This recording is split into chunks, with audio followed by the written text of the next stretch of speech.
बिस्मिल्लाहिर्रहमानिर्रहीम। नमाज को तोड़ने वाली चीज़ें जो होती हैं, जैसे एक बंदा नमाज पढ़ रहा है अच्छा खासा। अब जैसे कल जुम्मे में, परसों, हाँ कल था ना जुम्मा, तो एक नौजवान को मैंने देखा, उसका वज़ू टूट गया, लेकिन वो सफ़ में बेचारा खड़ा रहा आखिर तक। उसका वज़ू टूट गया था ना, लेकिन वो पहली रकात में ही टूट गया। और वो नमाज छोड़ के कभी यूँ पीछे देख रहा, कभी इधर देख रहा कि मैं कैसे निकलूँ। उस बेचारे को अब पता ही नहीं, चूँकि उसने सीखा ही नहीं ना, जिसकी वजह से वो नमाज के आखिर तक ना सफ़ में ही खड़ा बैठा, फिर बैठ गया। जब हम सारे तशाहुद में चले गए, वो सजदा करने लग गए, तो वो बैठ ही गया। अस्सलाम वालेकुम जनाब। तो अब ये आपको शरई मसला सीखना चाहिए। लिहाजा जब वज़ू टूट जाए तो नमाज टूट गई, नमाज छोड़ दें। हाँ, अगर दरमियाने नमाज में आपका वज़ू टूटा है ना, और आप जैसे मिसाल के तौर पे नमाज़ पढ़ा रहे हैं, तो फिर पीछे वाले को आगे करके आप फिर चले जाएं। ये शरई मसला है। हम नमाज़ पढ़ा रहे हैं यहाँ पे, इधर पीछे हमारा बंदा खड़ा हुआ है, मौज़्ज़िन है, तो जब वज़ू टूट गया, नमाज़ टूट गई, तो अब उसको पीछे से आप आगे करें, तरीका है उसका पूरा, और उसको माइक पहना के चले जाएं। ये उसका तरीका है। फिर पीछे वाले आगे आएँ, सारे एक एक करके आगे आते जाएं, जो हमने तरीका सिखाया था उसके मुताबिक। रमज़ान में उसका भी हमने तरीका सिखाया था, पीछे वाले कैसे आगे आएंगे। हाँ, नमाज में भी बताया था एक दफ़ा, यहाँ असर या मगरिब में से, मगरिब में। अब जैसे कल जो सीन हुआ ना, कल जो वाक़या, वो तो ये हुआ, हाँ लगा नहीं था, वो खून आ गया था। अच्छा, वो खून भी नमाज शुरू होने के बाद नहीं आया, पहले से आया है, तो वो तो हमारी नमाज ही नहीं शुरू हुई थी, वरना मैं पीछे से इसको आगे करता। वो मुझे, जब मैंने नमाज शुरू करी है, तभी मुझे शक हुआ कि जैसे खून का हल्का सा जायका होता है ना, तो मुझे नहीं इतना वो हुआ। मैंने बोले मेरा शक है, बाज़ में शक होता है इंसान को। अब सूरह फातिहा हमने पढ़ी जैसे ही, तो वलद्दाल्लीन मैंने कहा, तो मुझे ज़्यादा खून महसूस हुआ। वाद में ज़ोर लगता है ना, तो एकदम खून हो सकता है तेज़ निकला हो, तो मैंने यूँ चेक करा तो इधर काफ़ी खून लगा हुआ था उंगली पे।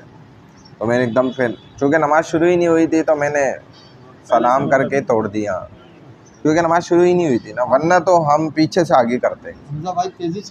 हाँ, तो शरई मसला जो है ना यही है कि अगर दौरान नमाज आपका वज़ू टूटा है, तो आप पीछे से आगे कर दें। इसीलिए पीछे कोई आलिम कोई खड़ा होना चाहिए, उसका हक भी यही होता है, शरई मसला भी है। अब नमाज तोड़ने वाली चीज़ें क्या हैं? जानबूझकर या भूले से नमाज में अब उसने क्या करा,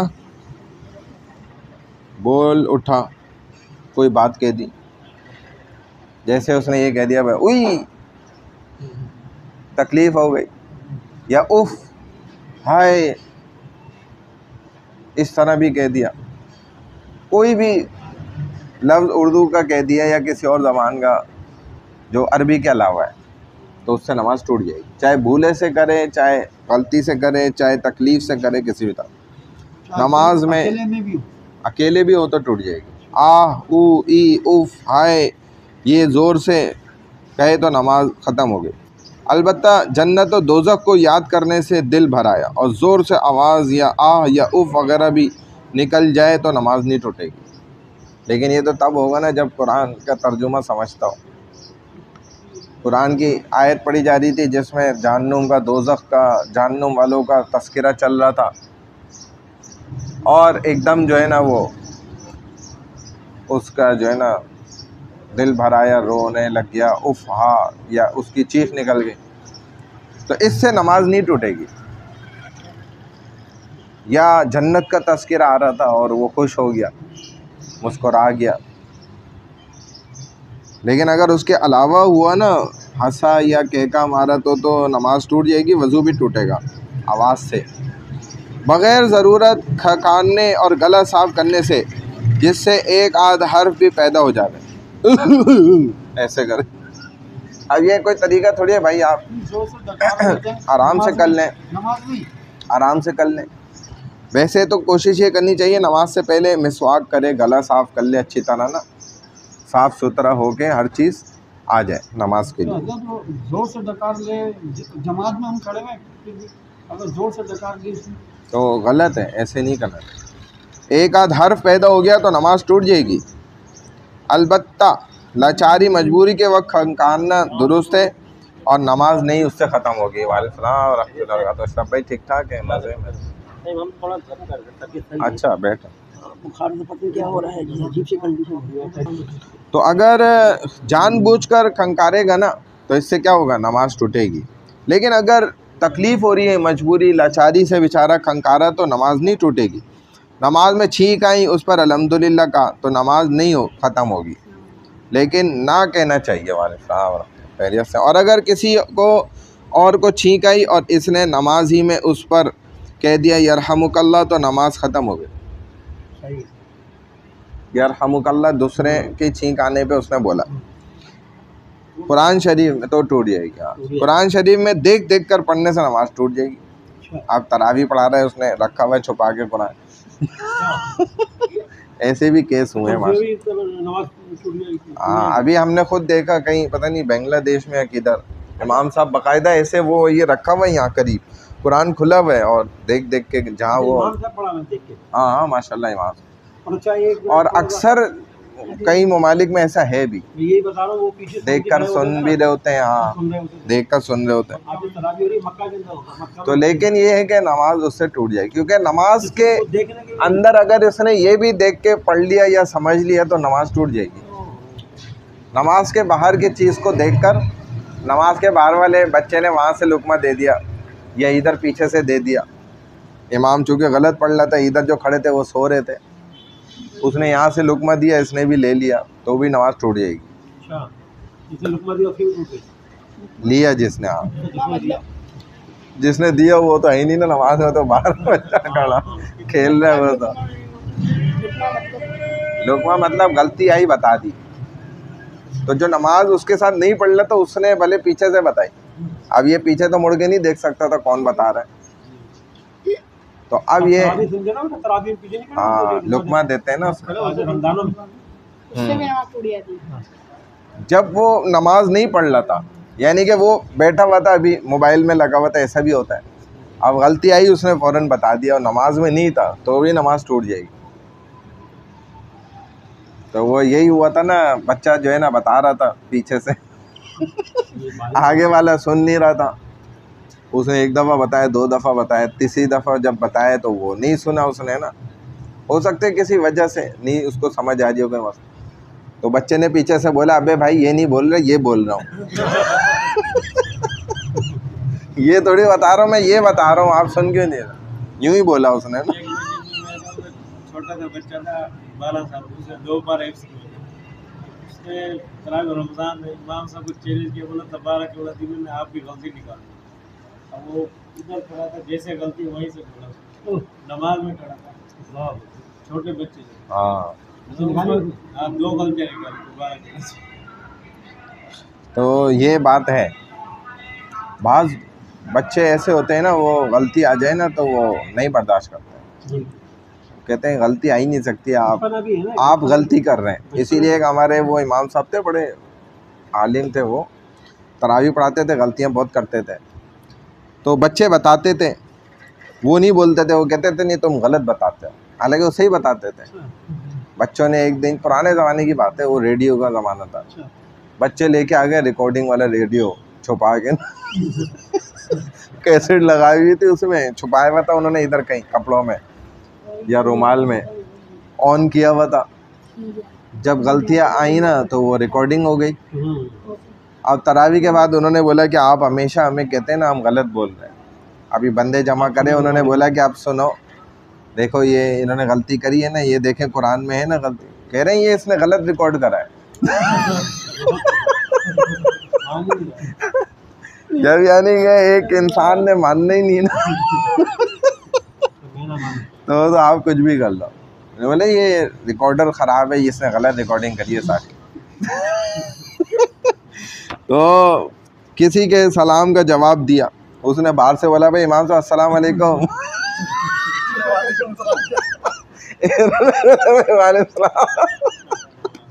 इन्हें बोला शायद वो ज़माने जाहिलियत चल रहा है, अभी नमाज के अहकामात पूरे आए नहीं है, जब नमाज में सलाम करने की इजाज़त थी इमाम साहब ने बोला वालेकुम हाँ, वो इस कदर यानी कि जवाब देने के आदी थे माशाल्लाह के वो नमाज में भी उन्होंने सलाम सुना और जवाब भी दे दिया कि जाते जाते ये काम भी हो जाए तो नमाज टूट जाएगी। नमाज में इतना मुड़ गए कि सीना ही किबला से ही मुड़ गया तो नमाज टूट जाएगी। यानी कि घूम गए वो ना, थोड़ा सा भी किबला से हट गए ये, तो नमाज टूट जाएगी। नमाज के अंदर अगर खातून नमाज पढ़ ली थी, उसने हाथ के हाथ उसके बाल खुल गए, अंदर जोड़ा बांध लिया, उसने गिठान लगा लिया, बाल समेट के ना बंद कर लिए, तो इससे भी नमाज टूट जाएगी। नमाज में कोई चीज़ खा ली या कुछ पी लिया, मिसाल के तौर पे उसने मुंह के अंदर रह गया था बोटी, फंसी थी, निकाली, हो चबा के साथ साथ करके खा भी गया, तिलावत भी जारी रही, लोगों को पता भी नहीं चला। यहाँ तक कि अगर एक तेल या दोहरा उठाकर खा लिया तो भी नमाज टूट जाएगी। नीचे गया तो उसको चने नज़र आ गए अब उसने बोला मौका अच्छा है, ज़ाया नहीं होना चाहिए मौका, उसने समेट लिया, उसने बोला इससे पहले कोई और झपट ले, तो वो जो है ना उठा लिया उसने, थोड़े थोड़े खा रहा है, इस तरह नमाज भी पढ़ा, फुल लुत्फ भी ले रहा है माशाल्लाह। बल्कि यहाँ एक मस्जिद है, उधर एक प्रोफेसर किसी को इमाम लगाया था, आलिम नहीं थे वो, ना मुफ्ती थे, प्रोफेसर थे। तो वो अक्सर वो प्रोफेसर लोग, आपको पता है, पीएचडी किए हुए, दिमाग ऐसा हो जाता है पढ़ा पढ़ा के खन की, भूल भी जाते हैं ना जब उम्र ज़्यादा हो जाए। तो वो अक्सर नमाज़ों में गलतियाँ करते थे, कभी 5 रकात पढ़ाते थे, कभी 3 पे ही बोलते थे भाई निकलो टाइम कम है कभी वो अक्सर ना, कभी टाइम ज़्यादा है तो 3 सजदे कर लेते थे, कभी टाइम शॉर्ट होता था 1 ही सजदा करा के खड़े हो जाते थे।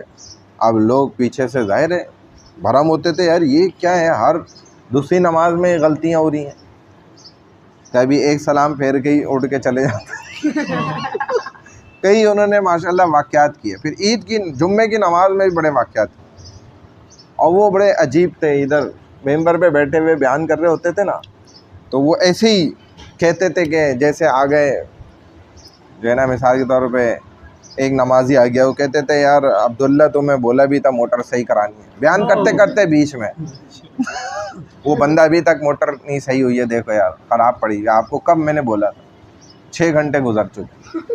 फिर वो बयान शुरू कर अब अब्दुल्ला साहब जो है ना वो बड़े वो अजीब हो जाते थे, कभी किसी को बोल देते थे कि भाई आप तो बोल रहा हूँ मैं, खड़े हो जाओ, आप बीच में खड़ा कर देते थे बयान, आपको फलाने ही बात बोली थी, मस्जिद का काम था, अल्लाह के घर का, आपने किया ही नहीं अभी तक। तो लोग ना बड़ा उनसे डर के भी मोहतात रहते थे कि यार ये हमें खड़ा ना कर दे, दूर दूर बैठते थे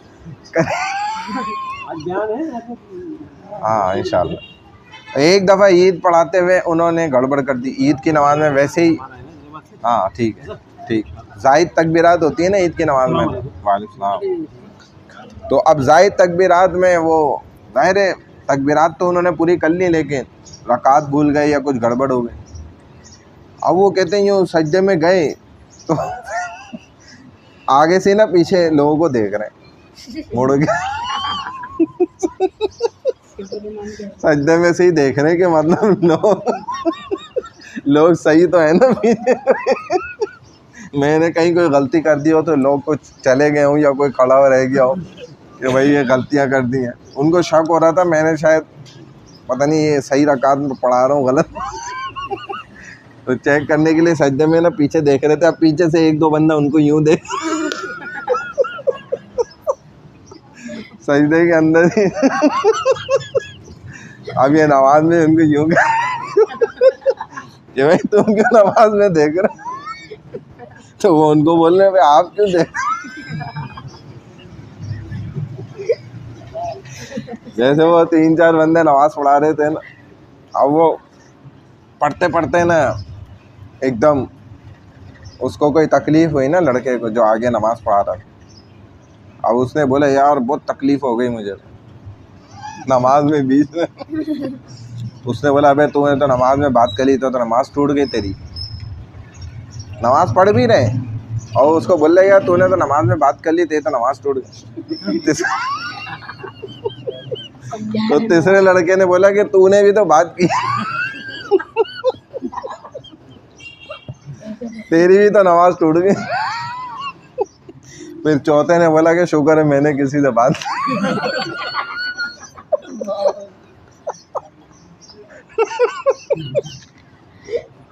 बात करके कि शुक्र है भाई मैंने किसी से भी बात नहीं करी, मेरी नमाज बच गई। अब नमाज में कुछ खा लेगा तो टूट जाएगी। अलबत्ता अगर दोहरा वगैरह कोई चीज़ दांतों में अटकी हुई थी, इसको इसने निगल लिया, अगर चने से कम थी तब तो नमाज हो जाएगी, अगर चने के बराबर या उससे ज़्यादा थी तो नमाज टूट जाएगी। मुंह में पान दबा हुआ था और इसकी पीक अलग में जा रही थी तो नमाज ज़ाहिर नहीं होगी। और उसको टाइम ही नहीं मिला बेचारे को, कुल्ली कर ले वहाँ जाकर, समझ पानी भी कड़वा है, पान मेरा सारा कड़वा हो जाएगा मुंह, पान तो मीठा है ना कहाँ से। तो उसने साइड पे दबा लिया कि यार कुछ नहीं होगा, नमाज के बाद देख लूँगा। कोई मीठी चीज़ खाई, फिर कुल्ली करके नमाज पढ़ने लगा, लेकिन मुंह में इसका मज़ा बाकी था और थूक के साथ हलक में चला गया तो नमाज सही है। इतने हल्के उससे फ़र्क नहीं पड़ेगा क्योंकि उसका आखिरी जायका था। बाद लोग इसलिए कुल्ली नहीं करते, अच्छी चीज़ खाते हैं ना भाई, ये अच्छा इसका लॉन्ग टाइम असर रहे। कुछ अच्छा खाते हैं तो फ़ौरन कुल्ली इसलिए भी नहीं करते वादा। और नमाज में कुछ खुशखबरी इसने सुनी और उस पर अल्हम्दुलिल्लाह कह दिया, या कहीं की मौत की खबर सुन ली, उस पर इन्ना लिल्लाहि व इन्ना इलैहि राजिऊन पढ़ा तो नमाज ख़त्म। क्योंकि नमाज के बाहर के जवाब में कुछ भी करा ना तो नमाज ख़त्म। कोई लड़का वगैरह गिर पड़ा, इसके गिरते वक्त बिस्मिल्लाह कह दिया तो नमाज गई। ऐसे ही नमाज में बच्चे ने आकर दूध पी लिया तो नमाज गई। माँ नमाज़ पढ़ा रही थी, उसको तो भूख लगी, बच्चा तो आ गया चल के, 1 सवा 1.5 साल का था, उसने दूध पी लिया तो इससे क्या होगा, नमाज गई। अलबत्ता अगर दूध नहीं निकला तो नमाज बच गई। ये देखें शरई मसला है।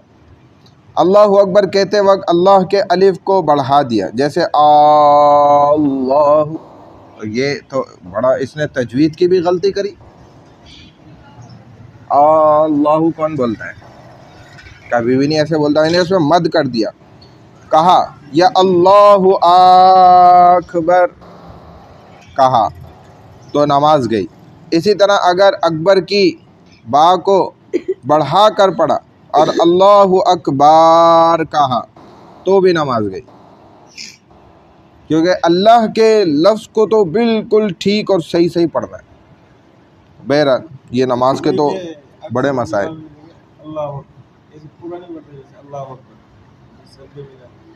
अल्लाहु अकबर, हाँ तो वो असल में वो पता है क्या मसला है, वो मैं आपको वाज़े करता हूँ। वो मसला ये है कि रा को ज़ाहिर करते हैं लेकिन ये स्पीकर ज़ाहिर नहीं करता, ये आखिरी हर्फ इसमें इतना वाज़े नहीं आ पाता। वो बोलते सही हैं अल्लाहु अकबर, रा अब जो है ना ये इसमें आवाज़ नहीं जाती सही, ये इसका फॉल्ट है। अक्सर कितने अच्छे अच्छे माइक लगे हुए, जब सऊदीया में जो लगे हुए होते हैं ना, वो फिर भी पकड़ लेते हैं इन चीज़ों को, उसमें सेंसर अलग से लगे होते हैं, वो बड़े महंगे सिस्टम आते हैं। वो अगर सिस्टम भी इधर आप लगाएंगे 50 लाख का तो सिस्टम है, वो पकड़ता है इन चीज़ों को, आपकी सांस को भी। वहाँ पे देखें ना, वो इसके बगैर पढ़ा तो इसे स्पीकर के बगैर, उसमें भी खाली अल्लाह अल्लाह ऐसे। वो आखिर का ज़ोर नहीं मारते, वो चीज़ गलत है। वैसे ज़ोर आखिरी हर्फ को, लेटर को वाज़े करना चाहिए, अल्लाहु अकबर बर, यानी वाज़े करना चाहिए, लेकिन बाद दफ़ा नहीं करते सुस्ती में, तो उससे कोई फ़र्क नहीं पड़ेगा, इंशाअल्लाह नमाज ठीक हो जाएगी। सदक़ल्लाहुल अज़ीम।